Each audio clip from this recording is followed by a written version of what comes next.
Personne n'avait jamais vu une femme accoucher sous les cris des parieurs. Ce soir-là, au fond d'un saloon puant le whisky et la peur, une âme allait se briser ou renaître. Nouveau-Mexique, 1872.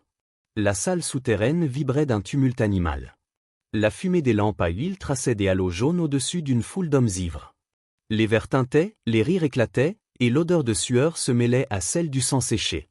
Au centre, suspendue dans une cage de fer, se tenait Hélène Valois.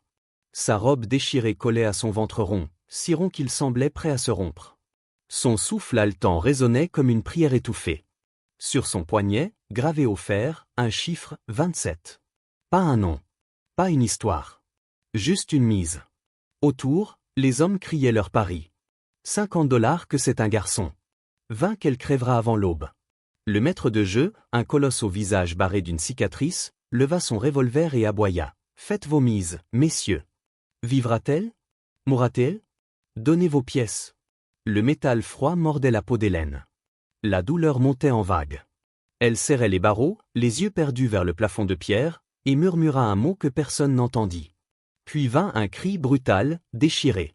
Le public hurla de joie. Une pièce tomba à ses pieds. 10 sur la mort. Lança un homme. 20 si c'est une fille. Répondit un autre. Les rires éclatèrent. Les gobelets s'entrechoquèrent. C'était une fête de monstres. Hélène gémit, se recroquevilla, puis leva les yeux et le vit. Un homme venait de sortir de l'ombre. Son pas était lent, mesuré. Son chapeau abaissé cachait la moitié de son visage. Il ne regardait ni les parieurs, ni le maître de jeu. Seulement elle. Un silence étrange traversa la salle, juste le temps d'un souffle. Le géant cicatriciel ricana. « Toi, le muet, tu veux miser ou tu veux mourir ?» L'inconnu leva à peine la tête. « Je ne viens pas pour parier, dit-il d'une voix grave. » Le murmure tomba d'un coup. « Je viens reprendre ce qu'on m'a volé. » Les rires s'éteignirent. Même la flamme des lampes sembla trembler. Hélène sentit quelque chose changer en elle. Depuis des mois, elle n'avait été qu'un ventre, une bête marquée.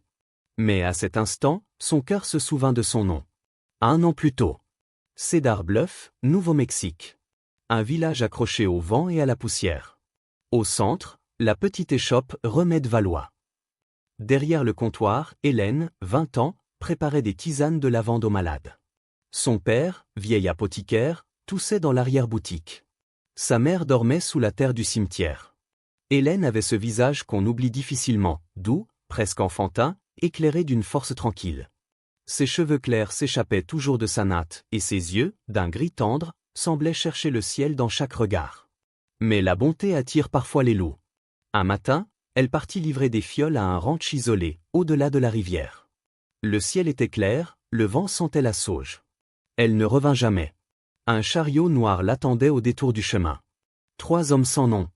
Des mains rudes. Un bâillon. Un cri étranglé. Le bruit sec des rênes arrachées. Puis le noir. Quand elle rouvrit les yeux, la lumière venait de torcher. L'air sentait le fer chaud. Une voix siffla près de son oreille. Plus de noms, plus de pères, plus de liberté. Tu es notre marchandise maintenant. Elle se débattit, mais une botte écrasa sa poitrine. Respire, lui dit l'homme. Tu rapporteras plus vivante que morte.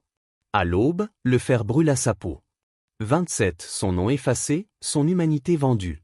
Le saloon s'appelait l'étage de fer, un enfer creusé sous les rires des ivrognes.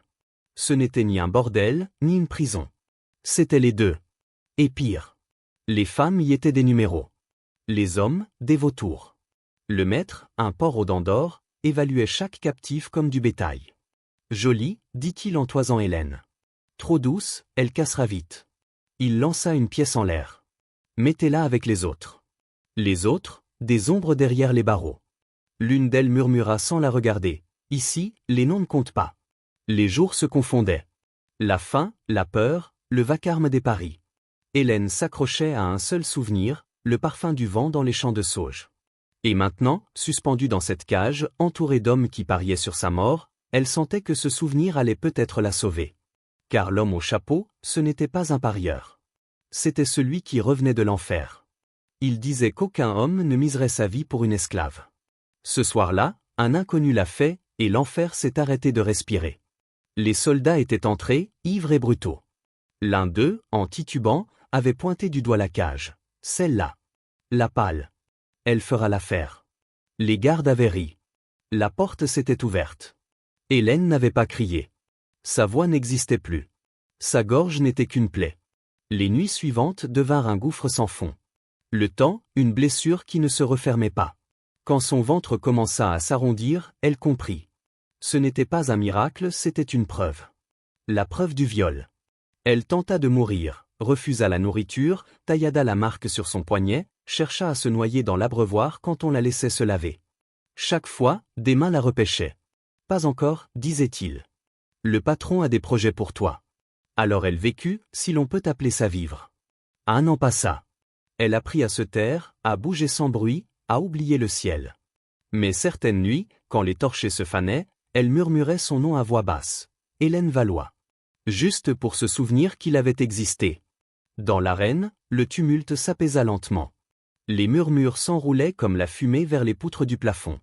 L'homme qui avait osé interrompre le spectacle s'avança. La lumière révéla enfin son visage. Jonas Ray. 31 ans. Une cicatrice longue comme un souvenir traversait sa joue. Le soleil, le sang et le remords avaient tanné sa peau. Ses bottes usées grinçaient sur le bois. Sa veste de cuir battait contre ses jambes. Certains dans la foule le reconnurent, et le silence revint comme une peur ancienne. Autrefois, Jonas avait été le tireur d'élite d'un maire corrompu à Tombstone, célèbre pour sa précision, son mutisme et son absence d'âme. Puis il avait disparu, laissant dettes et primes derrière lui. On disait qu'il était mort. Personne ne s'attendait à le voir ressurgir dans un enfer de parieurs. Il ne regarda ni les cages ni les tables, seulement elle. 3 ans plus tôt, lors de l'incendie d'un saloon à Bittridge, il avait été blessé. Une balle dans la cuisse, du sang partout. Alors qu'il rampait vers la sortie, une fille d'accent grave peine 17 ans s'était précipitée vers lui. Sans un mot, elle avait arraché un morceau de tissu, bandé sa plaie, puis disparu dans les flammes. Il n'avait jamais oublié ses yeux. Ce soir-là, il les retrouva. Jonas retira son chapeau, s'approcha de la table où trônait le maître de jeu, telle une araignée repue au centre de sa toile dorée. « Quel est le prix » demanda-t-il calmement. Le gros homme leva un sourcil. « Pourquoi, étranger » ? « Pour elle. » La fille dans la cage. Des rires éclatèrent. « Elle n'est pas à vendre, mon gars. C'est le clou du spectacle. » Jonas serra la mâchoire. « Donne un chiffre. » Pas de nom, pas de prix. Elle s'appelle 27. Alors Jonas sortit une petite bourse, la lança sur la table. Le bruit des pièces fit taire les plus proches. Le maître l'ouvrit, jaugea le contenu et ricana. « Pas assez. Je peux trouver plus. Tu comprends pas, étranger. Ce n'est pas un bordel ici, c'est un sport. Elle n'est pas à vendre, elle est en jeu. » Les yeux de Jonas se durcirent. Il releva lentement la tête. Derrière les barreaux, Hélène le fixait. Ses doigts blanchis serraient le fer, la sueur perlait sur son visage. Son ventre se contractait. Le maître reprit, « Puisque tu veux jouer, faisons un vrai pari. Tu veux la fille ? Alors parie sa vie. » Jonas resta impassible. « Explique. Si tu dis que l'enfant vit et qu'il meurt, tu la perds. Si tu dis qu'il meurt et qu'il vit, tu la perds aussi. Mais si tu tombes juste, il lécha ses lèvres grasses. Alors tu repars avec elle, saignée et tout. » Un rire gras monta de la salle. Jonas ne répondit pas. Il posa simplement une main sur sa poitrine. « Je mise ma vie entière, dit-il. » Sur quoi ? Sur leur survie à tous les deux. Sur le fait qu'ils vivront. Le rire s'éteignit. « Je ne parie pas sur le sang, poursuivit Jonas. Je me tiens pour elle. C'est tout. » Le visage du maître se tordit. « T'as des tripes, étranger. Mais pas d'âme. » Dans la cage, Hélène chancela. Sa tête contre le métal, ses yeux plantés dans ceux de Jonas. Et pour la première fois depuis 1 an, elle se rappela qu'elle était vivante. La foule, elle, hurlait. La sueur, l'alcool et la cruauté se mêlaient à l'air lourd. Les pièces pleuvaient sur les tables. Les hommes riaient comme des chiens fous. Et dans cette tempête, la voix d'Hélène jaillit. Un cri. Brut. Humain. Son dos se cambra, la douleur la transperça. Sa robe se colla à sa peau, trempée de sueur et de sang. Ses doigts se crispèrent, son souffle se brisa. Le maître tournoyait, brandissant son pistolet. « Messieurs, à vos mises. » Garçon ? Fille ? Cadavre ? Le vacarme fut assourdissant. Hélène sentit le monde basculer. La chaleur devint froid. Elle appuya son front contre les barreaux. Et d'une voix presque éteinte, murmura, « Pas ici, pas comme ça. » Son corps trembla. Le sang coula. Et Jonas fit un pas en avant. On dit que le diable applaudit quand les hommes font le sale travail à sa place. Cette nuit-là, Jonas lui coupa les mains. Le maître de jeu s'approcha, un sourire gluant aux lèvres. « Regardez-moi ça, messieurs. La nature en plein spectacle. » Hélène hurla, un cri brut, déchirant, si humain qu'il fit frémir jusqu'au pilier du saloon. Dans l'ombre, Jonas demeurait immobile. Ses yeux d'acier fixaient la jeune femme. Il avait tué. Il avait vu des villages brûlés. Mais jamais il n'avait vu pareille barbarie, cette cruauté qui se faisait appeler divertissement. Quand la tête d'Hélène bascula, inerte, quelque chose se brisa en lui. D'un bond, il franchit la rampe. Un garde leva son fusil, un éclair d'acier jaillit. La lame de Jonas trancha net le poignet de l'homme. Le cri se perdit dans la clameur. Un second assaillant s'élança, Jonas l'attrapa par le col, l'écrasa contre le poteau. Le bois craqua, le corps tomba. « Tuez-le » rugit le maître.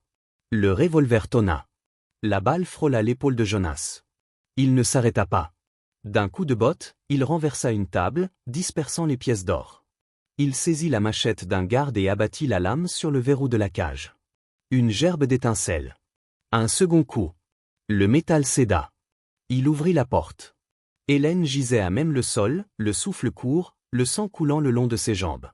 Jonas se jeta à genoux. « Ça va aller » murmura-t-il d'une voix rauque. « Tu n'es plus seul maintenant. » Ses paupières tremblèrent. « Pourquoi » souffla-t-elle. Il ne répondit pas. Il arracha son manteau, le glissa sous elle, puis déchira sa chemise. Il pressa le tissu contre ses cuisses pour contenir le flot rouge. « Abattez-les » hurla le maître. Les coups de feu éclatèrent. Les poutres volèrent en éclats. Jonas se courba au-dessus d'Hélène, la couvrant de son corps. « Reste avec moi. Respire. Tu m'entends » Ses doigts agrippèrent faiblement son poignet. Un nouveau cri la traversa, un cri de vie contre la mort. Jonas regarda. Le sang. Le souffle. Et soudain, la tête minuscule apparut. Son cœur s'arrêta. Pas de sage-femme. Pas de prière. Seulement lui, le chaos et la vie qui surgissaient. Il déchira un autre morceau de tissu, essuya son front, murmura entre deux détonations. « Regarde-moi, Hélène. Tu peux le faire. Encore. Une fois. » Un dernier cri fendit la salle. Puis un autre, plus petit, plus pur, le cri d'un enfant. Le vacarme s'éteignit d'un coup. Jonas resta figé, les mains tremblantes, tenant le nouveau-né rouge et fragile. Il l'enveloppa dans sa chemise déchirée et le posa contre la poitrine d'Hélène. Personne n'osa bouger. « Il est vivant » dit Jonas d'une voix calme. « Vous avez tous parié contre lui. Vous avez perdu. » Le maître blêmit, tremblant de rage. Il leva son arme. « Essaie » fit Jonas, le regard froid. Le gros homme hésita. Derrière lui, des portes s'ouvrirent, des hommes s'enfuirent. Certains restèrent pétrifiés, incapables de comprendre qu'ils venaient d'assister à un miracle. Hélène referma faiblement ses bras autour de l'enfant. Son souffle se fit plus doux. « Jonas, pourquoi » Il baissa les yeux vers elle, ses mains couvertes de sang. « Parce que personne ne devrait n'être enchaîné » murmura-t-il. Et sous la pluie de balles, il la souleva, mère et fils, et fonça vers la sortie. La bouche de la caverne s'ouvrait, béante, dans les falaises rouges du désert du Nouveau-Mexique. Sous la lune, Jonas guidait un cheval à bout de souffle. Dans ses bras, Hélène dormait, le bébé blotti contre sa poitrine sous son manteau. Ils atteignirent une ancienne mine abandonnée. Le bois grinçait comme un souvenir. La poussière dansait dans les rayons d'étoiles. Jonas déposa la jeune femme sur un vieux lit de toile, vestige de ses jours de fugitif. Il prit son pouls, faible, mais stable. L'enfant gémit, cherchant la chaleur. Jonas alluma un feu de fortune, fit bouillir de l'eau, broya de l'avoine séchée. Il bougeait avec la précision d'un homme qui avait appris à survivre dans le silence. À l'aube, Hélène s'éveilla en sursaut. Ses yeux fous cherchaient les murs. Elle serra son enfant, recula contre la paroi. « Où suis-je ? Qu'est-ce que vous m'avez fait ?» Jonas, toujours accroupi près du feu, répondit doucement, « Tu es en sécurité. C'est une vieille mine. Personne ne viendra ici. » Elle balaya la grotte du regard, tremblante. « Vous m'avez enlevé d'une prison pour m'enfermer dans une autre. » Jonas secoua la tête. « Il n'y a pas de cage ici. Tu peux partir si tu veux. Mais dors, le monde est plus froid encore. Le bébé remua. Hélène, les mains tremblantes, le nourrit en silence. Jonas détourna les yeux, respectueux. « Pourquoi avoir fait tout ça ?» demanda-t-elle enfin. Il plongea un chiffon dans l'eau tiède. « Tu l'as déjà demandé. » Alors réponds, vraiment. Il hésita, puis se tourna vers elle. « As-tu déjà vu un homme brûlé vif ?» Elle ne répondit pas. « Moi, oui. 3 ans plus tôt. » Il hurlait jusqu'à ce qu'aucun son ne sorte. C'était un salaud, sans doute. Mais à la fin, il n'était plus qu'un homme. Et je n'ai rien fait. Le feu crépitait. Je me suis échappé, blessé, rampant dans la poussière. J'aurais dû mourir. Et une fille a traversé les flammes pour me sauver. Le regard d'Hélène se figea. Jonas hocha lentement la tête. C'était toi. Tu n'as rien dit. Tu n'as rien demandé. Tu m'as juste sauvé. Un silence lourd tomba. Et dans ce silence, le bébé respira pour la première fois sans peur. Certains disent qu'on ne retourne jamais en enfer. Ils se trompent. Parfois, on y revient avec une torche. Le bébé dormait, paisible, la respiration tiède contre le bras d'Hélène. « Tu n'as toujours pas répondu, murmura-t-elle. « Pourquoi moi ? Pourquoi maintenant ?» Jonas s'approcha lentement, s'accroupit à côté d'elle, sans la toucher. « On t'appelait le numéro 27, dit-il. Mais la première fois que je t'ai vu, dans ma tête, je t'ai appelé autrement. » Hélène fronça les sourcils. « Comment ? Espoir. » Ses lèvres tremblèrent. Depuis 1 an, personne ne l'avait appelé autrement qu'un chiffre. Pas Hélène, pas fille, pas femme. Espoir. Le mot la brisa. Les larmes jaillirent, brutes, incontrôlées. Elle détourna le visage, honteuse, mais un sanglot franchit ses lèvres. Jonas se tut. Il la laissa pleurer. Quand elle releva la tête, le feu crépitait et une tasse de bouillie tiède l'attendait près du lit. Elle caressa les cheveux du bébé. « Espoir » murmura-t-elle. « C'est aussi ton nom à toi. » Quelques jours plus tard, la nouvelle se répandait comme une traînée de poudre. Sur chaque mur, chaque saloon, chaque poteau, avis de recherche. Jonas Ray, $500 vivants. Hélène Valois, $100, pas de question. Motif, vol, meurtre, incendie, enlèvement de propriété humaine. Les habitants riaient du dernier chef d'accusation, bétail, disait-il. Mais personne n'arrachait l'affiche. Le maître des combats, lui, voulait sa vengeance. Son trophée, sa marchandise, lui avait été arraché en plein spectacle. Il promit de récupérer sa propriété ou de la faire abattre. Jonas savait que le temps pressait. Ils voyagèrent de nuit, se cachant le jour dans des ravins secs, des lits de rivières mortes. Quand Hélène put enfin se lever, il lui tendit un revolver. « Je n'ai jamais tenu ça, dit-elle. Tu le feras. » Il lui montra comment charger, viser, respirer. « Ne tire pas pour effrayer. Tire pour arrêter. » Elle apprit. La peur se changea en calme. Ses doigts, jadis faits pour broyer des plantes, s'habituèrent au froid du métal. Il lui apprit aussi à monter, à pister, à marcher sans bruit. Il suivait un vieux sentier apache, oublié des hommes blancs. Parfois, quand le bébé pleurait, Jonas le berçait en silence, sifflant une mélodie venue de nulle part. Durant quelques nuits, tout sembla presque paisible. Jusqu'à ce que le bruit des sabots déchire l'aube. Un cavalier seul. Jonas fronça les sourcils. Chasseur de primes. Il prit l'enfant, Hélène grimpa sur la crête. L'homme arriva. Grand, mince, manteau poussiéreux, fusil Winchester dans le dos. « Clay Monroe » annonça-t-il. « J'ai vu vos visages. Je viens encaisser. » Jonas resta muet. Clay descendit de cheval, savourant l'instant. Un éclat d'acier, le couteau vola, se planta dans l'épaule de Jonas. Il chancela. Clay leva son arme. Clic. Sur la crête, Hélène visa. « Jette ton fusil. » Clay ricana. Même pas capable de le coup partit. Sa main éclata. L'arme tomba. Hélène descendit lentement, le visage pâle mais ferme. Jonas la regardait, stupéfait. « Tu l'as tiré. »« J'ai protégé mon fils. » Clay se tordait dans la poussière.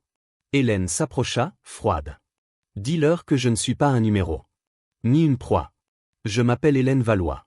Et si quelqu'un revient, je tire pour tuer. » Elle aida Jonas à remonter à cheval. L'enfant dormait, blotti contre elle, quand ils disparurent dans l'ombre. Clay resta là, la main broyée, comprenant qu'il venait de croiser une femme qu'aucun enfer ne pourrait briser. Cette nuit-là, ils campèrent sous un arbre mort. Jonas, silencieux, affûtait sa lame. Hélène berçait le bébé, qui s'accrochait à ses cheveux. « À quoi penses-tu » demanda-t-elle enfin. Il ne la regarda pas. « Elles sont encore là. » « Les autres » Il acquiesça. « Les femmes. Les cages. On ne peut pas sauver tout le monde, dit-elle. « Peut-être pas. Mais on peut essayer. » Elle secoua la tête. « Cet endroit m'a détruite. Il te détruira aussi. » Jonas releva les yeux, la voix basse mais ferme. « Non. Parce que maintenant, je sais pourquoi je me bats. » Elle ne répondit pas. Mais quand le soleil se leva, elle scellait déjà le cheval. Le village n'avait pas changé. La poussière collait toujours au mur du saloon. Les cris du sous-sol résonnaient encore. 2 filles s'affrontaient dans la cage, trop jeunes, trop maigres.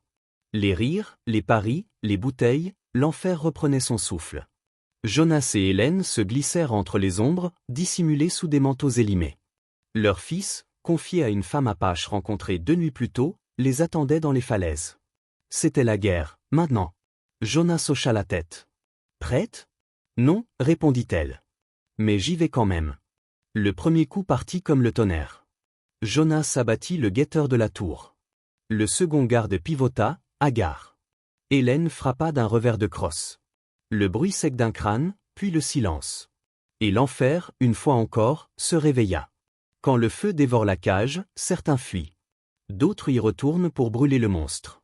La foule explosa. Des cris, des coups, le sol tremblait sous la panique. Le maître de jeu hurla des ordres, tirant son revolver. Jonas bondit du passerelle, s'écrasa sur lui, les 2 hommes roulant dans la poussière et la fumée.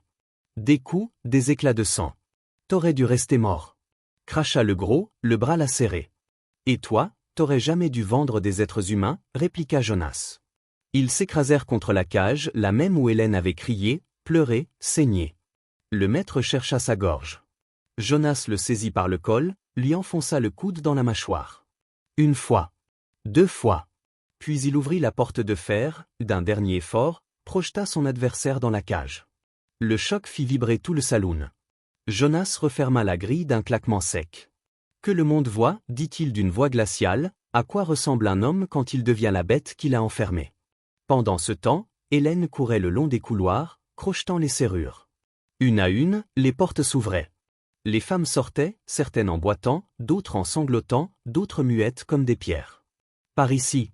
cria Hélène. « On part maintenant !» Une jeune fille, tremblante, la retint par le bras. « Pourquoi tu fais ça ?» Hélène sourit, les larmes aux yeux. « Parce que quelqu'un, un jour, est revenu pour moi. » Le saloon n'était plus qu'un chaos d'enfer. Les parieurs fuyaient, les bouteilles éclataient, le feu gagnait les poutres. Et, au milieu de cette tempête, les femmes avançaient lentement, dignes, droites, suivant Hélène comme une procession d'âmes libérées. Devant, Jonas tenait les portes grandes ouvertes. Derrière eux, le maître de jeu hurlait, prisonnier de sa propre cage, pendant que les flammes dévoraient les barreaux. Le voyage vers le nord fut long et silencieux. Jonas, épuisé, se tenait à peine en selle. La balle qu'il avait reçue durant l'évasion rongeait sa chair. Chaque respiration lui coûtait. Hélène le soutenait d'un bras, tenant l'enfant contre elle de l'autre. Le petit ne pleurait pas. Comme s'il savait que le silence les protégeait. Aux abords de Cedar Bluff, les habitants s'arrêtèrent net. La dernière fois qu'on avait vu Hélène Valois, c'était sur une affiche, disparue, probablement morte. La voilà qui revenait à cheval, un homme blessé à ses côtés, un bébé dans les bras, et un regard que personne n'osa soutenir. Elle ne s'arrêta pas à la clinique. Elle continua jusqu'à la place du marché. Le clocher sonna midi. Les marchands levèrent la tête. Les enfants cessèrent de courir. Le silence tomba.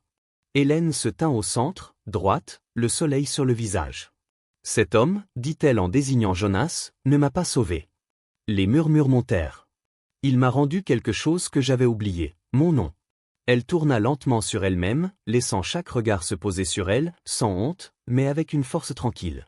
« Je m'appelle Hélène Valois. Voici mon fils, Jonas Valois. Et plus jamais personne ne nous prendra nos noms. » Un silence lourd suivit. Puis des applaudissements. D'abord une paire de mains. Puis une autre. Et bientôt tout le village, maladroit mais sincère, acclama la femme revenue de l'enfer. Derrière elle, Jonas chancela. Elle se précipita. Le médecin arriva, recousit, banda, pria. La nuit tomba. Dans la petite chambre de l'auberge, le feu dansait doucement. Jonas, pâle, demanda d'une voix faible, un stylo et du papier. Hélène lui apporta. Sa main tremblait, mais il écrivit. Lentement. Quand il eut fini, il lui tendit la feuille. Elle lut. Nom, Hélène Valois. Occupation, mère. Statut, libre. Sous ces mots maladroits, sa signature. Et, plus bas, une ligne tremblée. Veux-tu m'épouser? Les larmes brouillèrent sa vue. Elle se pencha, posa un baiser sur son front. Oui, dit-elle. 1 fois. 10 fois. 1000 fois. À l'aube, la nouvelle s'était déjà répandue. Pas de fanfare, pas de banderole. Mais des regards de respect, des mains levées au passage. Et, sur la place, une vieille femme murmura à une autre, « Ce n'est pas un numéro, ma sœur. Non. C'est un nom gravé dans le feu. » Dans un monde où l'on marquait les femmes comme du bétail, Hélène Valois s'était taillé une place parmi les vivants, pas comme victime, mais comme flamme. Et Jonas Ray, lui, n'avait pas seulement brisé une cage, il avait brisé le silence, la honte et la croyance qu'on pouvait effacer un nom. Car certaines naissances n'appartiennent pas à la chair, mais au courage. Et dans le désert du Nouveau-Mexique, un nom brûle encore, porté par le vent, Hélène Valois, la femme qui refusa d'être un chiffre.